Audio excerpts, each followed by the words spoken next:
Este é o smartphone Samsung Galaxy A05. Neste vídeo eu vou mostrar para vocês como você pode ativar o modo vibrar. Eu ativei o modo silencioso, ele até notifica aqui na barra de status, e agora eu vou mostrar para vocês como você pode ativar o modo vibrar neste modelo. Você vem aqui em configurações, depois você seleciona esta opção, sons e vibração. Ele está no modo silenciar, ele também tem o modo som e tem o modo vibrar. Selecionei aqui essa opção e agora já está ativado aqui nesse smartphone. É essa dica rápida que eu queria mostrar para vocês. Aqui tem mais algumas configurações que você consegue editar.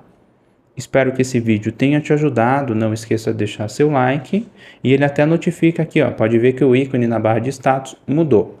Agora está ativado o modo vibrar. Espero que esse vídeo tenha te ajudado. Caso você queira comprar esse smartphone, eu vou deixar o link na descrição do vídeo. Muito obrigado e até o próximo vídeo.